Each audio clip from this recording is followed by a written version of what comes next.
نحمدہ و نصلی و نسلم علی رسول الکریم اما بعد فاعوذ باللہ من الشیطان الرجیم بسم اللہ الرحمن الرحیم۔ آج ہمارا سبق نمبر 19 ہے اور اس کا موضوع حضرت لوط علیہ السلام کی اولاد کی حکومت ہے۔ پہلے تو اس میں سبق میں ہم نے حضرت ابراہیم علیہ السلام، حضرت اسماعیل، اسحاق علیہ السلام وغیرہ کا ذکر پڑھا تھا، تو اس حوالے سے تھوڑا سا قرآن کریم کا ایک معجزہ آپ کے سامنے رکھنا چاہوں گا کہ قرآن کریم میں اب جناب نبی کریم صلی اللہ علیہ وسلم کی زبان عربی ہے اور آپ عربی کے بھی پڑھے لکھے نہیں ہیں۔ اللہ نے جو علم عطا فرمایا صرف وہی علم اللہ کے وہ ہے، اور باقاعدہ آپ کسی مدرسے میں، کسی مکتب میں، کسی استاد کے پاس بیٹھ کے آپ نے پڑھا نہیں ہے۔ اور قرآن ایسی باتیں بتاتا ہے جو کہ کسی انسان کے اس کے بس کی بات ہی نہیں۔ جیسے مثلا اب یہ انبیاء کرام علیہ السلام کے نام ہیں، ان کو اللہ سبحانہ و تعالیٰ، یہ نام سارے عبرانی نام ہیں اور ان کو قرآن کریم میں ایسے انداز میں بیان کیا گیا ہے کہ ان کے جو عبرانی لغت کے اندر جو ان کے معنی ہیں وہ بھی ساتھ بتائے گئے ہیں۔ تو یہ ایک طرح سے معجزہ ہے کہ آپ صلی اللہ علیہ وسلم جو عبرانی سے واقف نہیں ہیں، لیکن وہ جو قرآن سنا رہے ہیں اس میں ایسے خوبصورت انداز میں عبرانی زبان کے الفاظ کا ترجمہ بتا رہے ہیں کہ جس میں جو ہے وہ لگتا ہے کوئی ماہر ادیب اس زبان کا، اور اس دونوں زبانوں کا کوئی ماہر ادیب ہے جو دونوں کی بات کر رہا ہے۔ مثلا سب سے پہلے حضرت ابراہیم علیہ السلام کا نام لیتے ہوئے اللہ تعالیٰ ارشاد فرماتے ہیں ملت ابیکم ابراہیم، تمہارے ابا ابراہیم کا دین ہے۔ تو ابراہیم کے عبرانی میں معنی ہی ابا ہے، جسے یہودی پیٹریارک کہتے ہیں کہ ابراہیم کا معنی ہی کیا ہے؟ ابا، اور اس کو بتایا گیا ملت ابیکم، تو اللہ تعالیٰ ارشاد فرما رہے ہیں کہ وہ تمہارے ابا ہیں، حضرت ابراہیم علیہ السلام۔ اسی طرح حضرت اسحاق کے لفظی معنی ہے، اسحاق عربی میں اضحاق ہے ضاد کے ساتھ، اور اب لکھا ہوا سین کے ساتھ ہے، تو اس میں تو کوئی سمجھ بھی نہیں سکتا کہ اسحاق کا معنی ہنسنے والا ہے۔ لیکن اللہ سبحانہ و تعالیٰ نے جب یہاں پہ حضرت اسحاق علیہ السلام کے معنی کا نام ذکر کیا تو اس میں حضرت ان کی اہلیہ، حضرت ابراہیم کی اہلیہ کے ہنسنے کا ذکر فرمایا، وامرأتہ قائمۃ فضحکت فبشرناہا باسحاق، تو ان کی اہلیہ کھڑی تھی اور وہ ہنس پڑی تو ہم نے ان کو خوشخبری دی اسحاق کی۔ تو اسحاق کا معنی ہی ہنسنا ہے، سمجھ مت۔ اور یہ قرآن کریم میں صرف اسی جگہ پہ ضحیکت کا لفظ آیا ہے اور اس انداز میں آیا ہے کہ جس سے اسحاق کے معنی واضح ہو رہے ہیں۔ اور اس کے بعد اسحاق کے لکھا ہے وَمِن وَرَاءِ اسحاق یعقوب، اور اسحاق کے بعد یعقوب آئے۔ یعقوب کا معنی ہی بعد میں آنے والا ہے، یعقوب کا معنی عبرانی میں کیا ہے؟ بعد میں آنے والا۔ اور قرآن کریم میں کس طرح بتایا گیا وَمِن وَرَاءِ اسحاق یعقوب، اسحاق کے بعد یعقوب۔ اسی طرح زکریا عربی میں ذکر ذال کے ساتھ جو ہے اس کا معنی یاد کرنا ہے، لیکن عبرانی میں یہ زا کے ساتھ اس کی یہی معنی ہے۔ اللہ سبحانہ وتعالیٰ نے حضرت زکریا کا ذکر کرتے ارشاد فرمایا ذکر رحمت ربک عبدہ زکریا، تیرے رب کی رحمت کا اپنے بندے زکریا پر اس کا ذکر۔ تو یہاں پہ ذکر زکریا کا معنی ہی ذکر ہے، تذکرہ ہے، جو اس آیت کے اس کے اندر بتایا گیا۔ اسی طرح حضرت یحییٰ کا عبرانی زبان کے اندر معنی ہے بہت زیادہ نرم دل، بہت زیادہ جو ہے اللہ سے ڈرنے والے۔ تو یہاں پہ ان کا ذکر کرتے ہوئے ارشاد ہے یا یحییٰ خذ الکتاب بقوۃ وآتیناہ الحکم صبیا وحنانا من لدنا، وہ ہماری طرف سے بڑے ہی حنون تھے، بڑے ہی جو ہے وہ مہربان تھے اور پاکیزہ تھے اور بڑے ڈرنے والے تھے۔ تو جو لفظ کے معنی ہیں وہ اللہ سبحانہ وتعالیٰ نے اس طرح ایک آیت ہے، اس میں ایک بات تو بتائی جا رہی ہے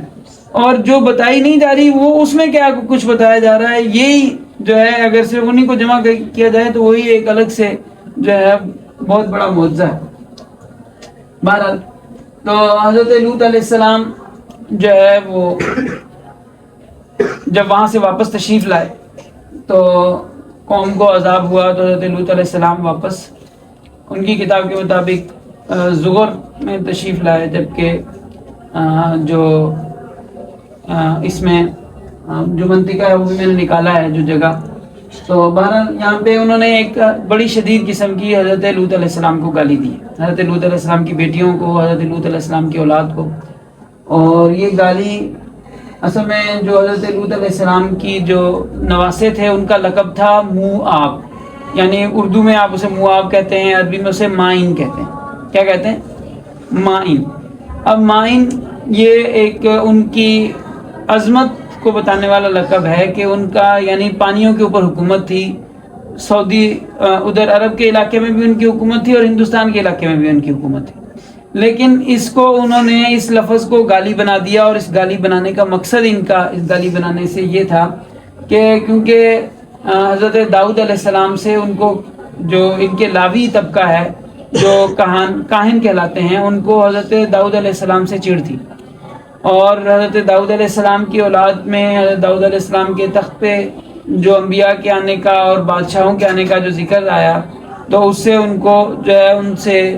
نفرت پیدا ہو گئی اور حضرت داؤد علیہ السلام کے اوپر گالیاں دینے لگ گئے. تو ان میں سے ایک گالی انہوں نے یہ دی ہے کہ حضرت داؤد علیہ السلام کی نانی بنتی ہیں یہ، یعنی حضرت رشتے میں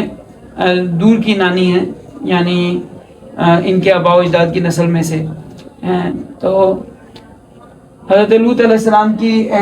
جو بڑی بیٹی ہیں ان کا نام ان کا جو لقب تھا بیٹے کا کہ مائن، تو اس کو انہوں نے گالی میں تبدیل کر دیا. اب یہ صرف اور صرف ضد کی بات ہے، ورنہ ان کی کتاب میں خود لکھا ہوا ہے کہ حضرت لوط علیہ السلام جس جگہ میں رہ رہے تھے وہاں پہ انہوں نے اپنے جو بیٹیاں تھیں ان کی شادی کی ہوئی تھی. اس علاقے کے جو لوگ تھے ان کے ساتھ وہاں پہ حضرت لوط علیہ السلام کی بیٹیوں کی شادی ہوئی تھی. اور جب وہاں سے واپس تشریف لائی تو ظاہری بات ہے جب شادی شدہ تھی ان کے شوہر نہیں تشریف لائے، تو لیکن یہ کہ جو ہے وہ اللہ سبحانہ و تعالیٰ نے ان کو جو حاملہ پہلے سے ہوں گی اور یہاں پہ آ کے انہوں نے بچے جنے.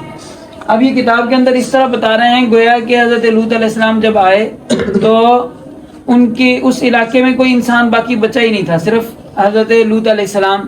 اور ان کی بیٹیاں ہی باقی تھیں. حالانکہ یہ ان کی اپنی اس کے مطابق بھی غلط ہے. یعنی اگر وہ یہ کہتے ہیں کہ حضرت لوط علیہ السلام یہاں تشریف لائے تھے موجودہ اسرائیل کی جگہ کے اندر، تو بھی اس جگہ میں انسان آباد تھے، بادشاہ آباد تھے، یہاں پہ انہوں نے ساری دنیا یہاں پہ جمع کی ہوئی، تو یہاں پہ کیسے انسانوں میں کمی ہو سکتی؟ اور اگر جو حقیقی جغرافیے کے مطابق اور جو حفریات کے مطابق جو ہمیں سمجھ میں آ رہا ہے، اگر وہ یہاں سے اس جگہ پہ تشریف لے کے آئے اس سعودی عرب کے اندر، عمان کے اندر، اور اس جگہ میں حضرموت کے علاقے میں تشریف لائے، تو بھی اس سارے علاقے میں بھی انسان تھے. تو ایسا کیسے ہو سکتا ہے کہ ان جو ہے وہ انسانوں کی کمی ہو؟ تو پہلے نمبر پہ وہ شادی شدہ تھیں اور جو ہے وہ ان کی حاملہ تھیں، اور ان کے جو بچے تھے وہ دراصل شہزادے تھے. سندھ کے جو حضرت لوط علیہ السلام نے جہاں شادی کی تھی جو ان قبیلے کے اندر، وہ بظاہر وہ شہزادی تھی. اور اسی وجہ سے جو ان کے بعد ان کی قوم کے تباہ ہونے کے بعد حضرت لوط علیہ السلام کے بیٹوں کو فوراً جو ہے وہ بادشاہت مل گئی اور وہ وہاں کے بھی حکمران بن گئے اور یہاں پہ بھی ان کو حکومت مل گئی. اب یہ یہاں پہ جو ہمارے پاس حوالہ جات ہیں ہمیری جو بادشاہوں کے، اس کے اندر الگ سے کہیں نام میں فرق نہیں آتا ہے. اس میں یہ سارے جو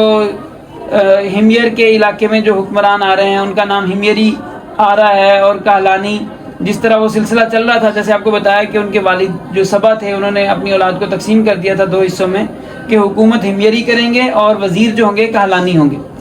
تو یہ اس سلسلے میں اس سے آگے کوئی فرق محسوس نہیں ہو رہا. البتہ یہاں پہ اس جگہ پہ وہ اس بات کا انہوں نے اظہار کیا ہے کہ جو ہمیری بادشاہ تھے ان کو احساس ہو گیا تھا کہ حضرت ابراہیم علیہ السلام جب آئے تو اس کے بعد ان کو احساس ہو گیا تھا کہ اب ہماری حکومت رہے گی نہیں. تو اس وجہ سے انہوں نے جو ہے وہ چیزیں جمع کرنا شروع کر دی تھی، مال اور اسلحہ وغیرہ جمع کرنا، ذخیرہ کرنا شروع کر دیا تھا، کیونکہ وہ سمجھ رہے تھے کہ ابھی جو یہاں پہ حکومت ہوگی اب ہماری حکومت نہیں ہوگی، یہاں پہ حکومت حضرت ابراہیم علیہ السلام کی آل اولاد کی ہوگی. اب یہ یہاں پہ موابی کون لوگ تھے؟ موابی جن کو یہودیوں کی کتاب میں موابی کہا گیا ہے، یہ کون لوگ ہیں اور یہ کہاں پہ موجود تھے؟ اب یہودی تو ایسے کہتے ہیں ایک قوم تھی اور وہ تھی یہاں پہ. موابی جو قوم تھی وہ کہاں تھی؟ اسرائیل کے اندر ہی تھی، اور یہیں پہ انہوں نے بہت بڑی حکومت بنی اور انہوں نے بہت زیادہ ان کو تنگ کیا، لیکن وہ یہیں پہ مر کھپ گئے، ختم ہو گئے. اب دنیا کے اندر موابی کوئی نہیں. تو لیکن ظاہری بات ہے کہ مائن اگر کسی قوم کا لقب ہے تو وہ کہیں نہ کہیں موجود ہوگی. کوئی بہت بڑی اتنی بادشاہوں والی حکومت رہی ہے تو ظاہری بات ہے ان کے آثار موجود ہوں گے. تو آثار بالکل عرب کے اندر موجود ہیں، اور جو ہے وہ جو کہلانی جو نسبت چلی آ رہی ہے اس میں یکدم جو ہے ماء السما کا ذکر آ جاتا ہے، عامر ماء السما، حضرت یوسف علیہ السلام کے دور کے قریب حضرت یوسف سے تھوڑا پہلے، کہ اس میں جو کہلانیوں کی جو جگہ ہے وہاں پہ عامر ماء السما کا ذکر آتا ہے۔ اس کے بعد جو ہے یہ سارا سلسلہ جو ہے وہ متاثر ہو جاتا ہے۔ پہلے ترتیب سے جو بادشاہوں کا چلا آ رہا ہے کہ ہمیری ایک طرف چلے آ رہے ہیں، دوسری طرف کہلانیوں کا نسبت چلی آ رہی ہے، وہاں پہ سارا جو ہے نسب کے اندر انتشار آ جاتا ہے، زمانے کے اندر فصل آ جاتا ہے، اور بظاہر وہاں پہ اس کے بعد جو حکومت ہے وہ جو ہمیر کا علاقہ ہے، یہاں کی حکومت عیسو نے، حضرت ابراہیم علیہ السلام کا جو پوتا ہے، حضرت اسحاق کا جو بڑا بیٹا ہے عیسو، اس کی حکومت، اس کی اولاد کی حکومت اس علاقے میں قائم ہو گئی، ہمیر کے علاقے میں۔ اور اس علاقے میں جو کہلانیوں کا جو علاقہ تھا، اس علاقے میں موابیوں کی حکومت یہاں پہ قائم ہو گئی تھی، اور یہ لوگ یہیں پہ حکمران رہے ہیں۔ بعد میں ان کا ایک قبیلہ نعمان بن منذر بن ماء السما جو ہے لقب ہے، وہ شام میں ہجرت کر کے چلا گیا تھا، یہ بعد میں گیا ہے۔ یہ تو بات ہے تقریباً کسریٰ کے دور کی، اور 300 قبل مسیح، بلکہ عیسوی دور کی ہے، حضرت عیسیٰ علیہ السلام کے بعد کی بات ہے کہ جب یہ لوگ وہاں پہ اس طرف گئے۔ تو بہرحال جب بند ٹوٹا اس کے بعد بھی ہو سکتا ہے انہوں نے ہجرت کی ہو وہاں پہ، البتہ لیکن بنیادی طور پہ ان کی حکومت وہاں پہ قائم تھی۔ اور معینی حکومت کے کتبے ملے ہیں حضرہ موت کے علاقے میں کہ یہاں پہ معینی حکومت تھی۔ اب معینی جو ہے ظاہری بات ہے کہ مائن سے ماخوذ ہے، کیونکہ عبرانی بولتے تھے تو عبرانی میں جو ہے وہ مائن سے معینی بن گئے، اور یہی لوگ ہجرت کر کے یورپ میں گئے، اور یورپ کی لوگوں کے جو ڈی این اے آج کل ایک چیک کرنے کا طریقہ ہے، اس میں اپنا ڈی این اے وہ بھیجو، اس میں وہ آپ کو بتاتے ہیں کہ آپ کے آباء و اجداد کتنے فیصد کس علاقے کے ہیں۔ تو یورپ کے ہر بندے کے ڈی این اے میں کم سے کم 1 سے 2% ذکر مڈل ایسٹ کا آتا ہے، یعنی یہ جو علاقہ ہے سعودی عرب کا اور ان علاقوں کا، تو یہاں سے ان کا ڈی این اے کا بنیادی طور پہ ذکر آتا ہے۔ تو بہرحال بنو ماء السما کا آپ صلی اللہ علیہ وسلم کے دہن طیب سے بھی یہ لفظ ملتا ہے۔ انصار کو حضرت حاجرہ کی بات بتاتے ہوئے حضرت جناب نبی کریم صلی اللہ علیہ وسلم نے ارشاد فرمایا، تلک امکم یا بنی ماء السما، یہ تمہاری ماں ہے اے آسمان کے پانی کی اولاد۔ اب یہ آسمان کے پانی کی اولاد حضور نے کن کو ارشاد فرمایا؟ تو قاضی ایاز رحمۃ اللہ علیہ کا فرمان ہے کہ یہ آپ نے انصار کے بارے میں ارشاد فرمایا، کیونکہ انصاری جو ہیں وہ عامر بن ماء السما جو تھا اس کی اولاد میں سے ہیں، تو اس وجہ سے آپ صلی اللہ علیہ وسلم نے انصار کو سمجھاتے ہوئے کہا کہ یہ تمہاری ماں ہے بنو ماء السما۔ اگر یہ واقعی رشتہ بتانا مقصود ہے کہ وہ جو حضرت لوط علیہ السلام کی جو نسل ہیں ان سے اس کا تعلق ہے، تو اب یہاں پہ یہ سوال پیدا ہوتا ہے کہ اس کو تلک امکم کیسے کہا؟ تو یعنی اگر حضرت لوط علیہ السلام کی جو بچے ہیں ان کے لیے حضرت حاجرہ اماں کیسے ہوگی؟ تو کیونکہ حضرت ابراہیم علیہ السلام حضرت لوط کے کیا لگتے تھے؟ چچا لگتے تھے، تو حضرت ابراہیم علیہ السلام کی اہلیہ ان کی کیا ہوئی؟ چچی۔ تو اور جو چچا چچی ہوتے ہیں وہ ماں باپ کی جگہ پہ ہوتے ہیں، اس وجہ سے ان کو کہا، یا اس وجہ سے کہا کیونکہ جناب نبی کریم صلی اللہ علیہ وسلم کی والدہ مبارکہ ہیں، تو آپ صلی اللہ علیہ وسلم کے ساتھ ان کا تعلق ایسا تھا کہ آپ کا جو بھی رشتہ ہے وہ سارے مسلمانوں کا رشتہ ہے، تو کیونکہ حضور کی وہ ماں ہیں تو ہم سب کی ماں ہیں، تو اس وجہ سے بھی ارشاد ہو سکتا ہے۔ اب یہ ہم جب مسودات کی بات کرتے ہیں، حفریات کی بات کرتے ہیں کہ حفریات سے جو نتائج ملے ہیں، یہاں پہ مختلف جگہوں پہ مختلف کھدائیاں ہوئی ہیں، ان سے مختلف نتائج نکالے ہیں۔ اب یہاں پہ ایک ان کا ماننا یہ ہے کہ یہاں پہ جو نجد کا علاقہ ہے، یعنی یہ سعودیہ کا، اس جگہ پہ ایک کوئی بندہ آیا تھا جو عقیدی تھا، عقیدی مطلب یعنی میسوپوٹامیہ کا تھا، اور جو سور کا آدمی تھا، سور کا آدمی مطلب عقیدی تھا۔ سور کیونکہ وہ لوگ کیا کہلاتے تھے؟ بیل کی وہ شمار ہوتے تھے کہ بیل ان کا جو ہے بیل ان کا نشان تھا، یا بیل کی وہ عبادت کرتے تھے بہرحال۔ تو اسی طرح اس نے آ کے یہاں پہ لوگوں کے ساتھ معاہدہ کروایا تھا، یہاں کے لوگوں میں باہمی معاہدہ کیا تھا اور اپنے وفاداری کا عہد لیا تھا۔ کیا کیا تھا؟ وفاداری کا عہد لیا تھا۔ اور دوسری جگہ پہ یہ جو ہے ذکر ملتا ہے کہ ایک عبری بندہ تھا، ایک یہ یہاں کے میسوپوٹامیہ کے بندے نے خط لکھا ہے، بادشاہ اپنا جو ہے وہ ذکر کر رہا ہے کہ یہاں پہ ایک عبری بیٹھا ہوا ہے، دلمونی ریاست کا بندہ ہے، اور وہ جو ہے اس سے وہ بات کر رہا ہے، تو اس کا ہندوستان سے لے کے افریقہ تک تجارت پہ اس کا قبضہ ہے، یعنی ایک طرف اس کی تجارت ہندوستان میں ہو رہی ہے، دوسری طرف اس کی تجارت چل رہی ہے افریقہ تک چل رہی ہے۔ تو اب عبری، کیونکہ عبرانی اب یہ ایک طرف تو یہ جو قوم ہود تھی، حضرت ہود علیہ السلام کی اولاد تھے، یہ بھی عبری کہلاتے تھے کیونکہ ان کے ابا میں بھی عابر ہے۔ اسی طرح قوم صالح جو ہے، یہ بھی جو حضرت صالح علیہ السلام ہے وہ بھی عبری کہلاتے تھے کیونکہ ان کے والد کا نام بھی عابر ہے۔ تو اس سے اب یہ تو ہونے کو تو یہ ہمیری بھی ہو سکتا ہے اور وہ بھی ہو سکتا ہے، لیکن قرائن سے یہ جو دلمونی کا لفظ استعمال کیا ہے، اس سے یہ پتہ چلتا ہے کہ یہ حضرت ابراہیم علیہ السلام، حضرت لوط علیہ السلام اور ان کی اولاد کے بارے میں ذکر کیا، کیونکہ حضرت ابراہیم علیہ السلام کے بارے میں ہم نے پہلے پڑھ چکے ہیں کہ حضرت ابراہیم علیہ السلام جو ہے قوم حضرت صالح کی اولاد میں سے، اور حضرت صالح علیہ السلام جس قوم کی طرف بھیجے گئے وہ قوم سمود ہے، اور اسی قوم کو دلمونی قوم بھی کہتے ہیں۔ تو ان ساری باتوں کا جو حاصل ہے وہ یہ ہے کہ یہ حضرت ابراہیم علیہ السلام اور حضرت لوط علیہ السلام کی اولاد کے بارے میں کہا گیا۔ اور یہاں پہ جو دلمون کے لفظی معنی ہے کلہاڑا، دلمون کی معنی کیا ہے؟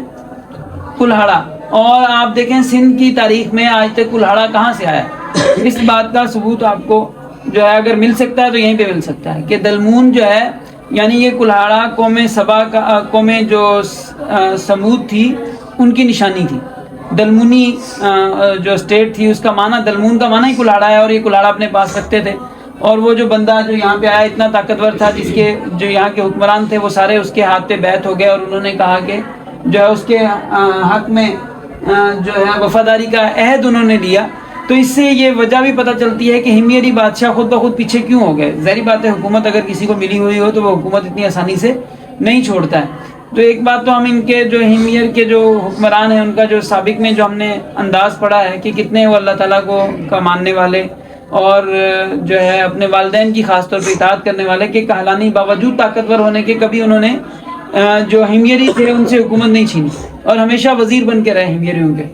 تو جب انہوں نے معاہدہ کیا اور خاص طور پہ جو حضرت ابراہیم علیہ السلام کے اندر نیکی انہوں نے دیکھی اور اللہ تعالیٰ کی طرف سے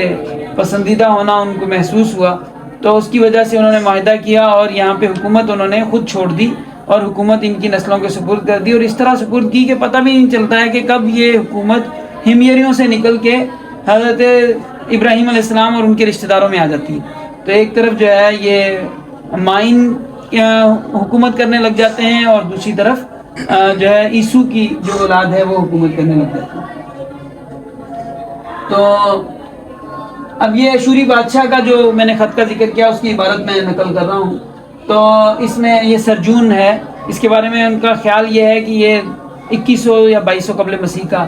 وہ ہے بادشاہ، لیکن بظاہر جو تاریخ کا جو کہانی کا سیکوینس بن رہا ہے اس میں یہ 1900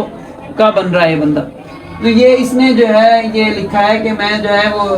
دلمون کا جو بادشاہ ہے، دلمون کا ایک بادشاہ ہے عبری ہے، اور وہ یہاں پہ بیٹھا ہوا ہے بحرین کی جگہ پہ۔ بحرین یعنی جہاں سے آپ سمجھ لیں کہ یہ ملتا ہے ہمارا یہ جو خلیج کے اوپر جو جگہ ہے یہاں پہ بیٹھا ہوا، اور یہاں سے اس کا حکم جو ہے دونوں طرف چلتا ہے، ہندوستان پہ بھی اس کا حکم چلتا ہے اور سعودی عرب پہ بھی، اس علاقے پہ بھی اس کا حکم چلتا ہے، اور یہ کہتا ہے کہ مجھے یہ تحفے تحائف بھیجتا ہے، مجھ سے ڈرتا ہے وہ، سمجھا کہ نہیں؟ تو سرگون یہ لکھ رہا ہے۔ تو بہرحال وہ تو اپنے گھر میں جو مرضی جو بھی لکھتا رہے، ڈرتا ہے یا نہیں ڈرتا ہے ایک الگ بات ہے، وہ ایک ان کی بات چیت تھی، لیکن یہ بظاہر یہ جو بندہ ہے یہ حضرت لوط علیہ السلام کے بعد ان کی اولاد میں سے کوئی ہے جس کی جو ہے وہ حکومت ہے یہاں پہ، اور وہ دلمونی بھی بن جاتا ہے، وہ عبری بھی بن جاتا ہے، اور وہ اس نے اس کے لیے جو لفظ استعمال کیا وہ کہا کہ وہ پانی کے اندر ایسے رہتا ہے جیسے مچھلی۔ تو اس سے یہ پتہ چلتا ہے کہ ان کو مائن کیوں کہتے تھے، کیونکہ جب دونوں طرف حکومت ہے، ایک جو ہے جسے ہمارے ہاں ہماری بولی میں جسے کہتے ہیں کہ بھئی ایک قدم اس کا جو ہے وہ مثلا ایک بندہ بہت زیادہ کراچی جا رہا ہے تو اس کو کہہ رہے ہوتے ہیں کہ ایک اس کا پاؤں جھڈوں میں ہوتا ہے ایک کراچی میں ہوتا ہے، تو اسی طرح ان کا جو ہے ان کو ہو سکتا ہے اس طرح کہا جاتا ہو کہ ان کا ایک قدم پانی کے اس طرف ہوتا ہے ایک قدم اس طرف ہوتا ہے، تو اس وجہ سے ان کا لقب جو ہے وہ پانی پڑا ہوگا۔ اور مائن کا پڑا ہوگا، اسی وجہ سے یہ معنی حکومت کہلائی، اسی وجہ سے یہ مائن بنے، اور اسی وجہ سے جو ہے ان کو ماء السما جو ہے جناب نبی کریم صلی اللہ علیہ وسلم نے ارشاد فرمایا۔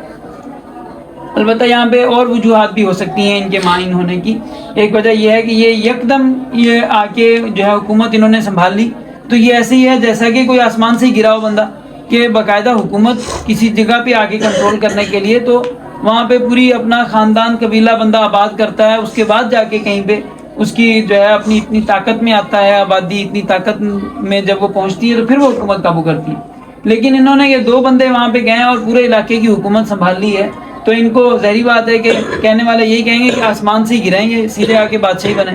مثلا میں۔ تو یہاں پہ ایک اور جو ہے وہ جو اردو میں جو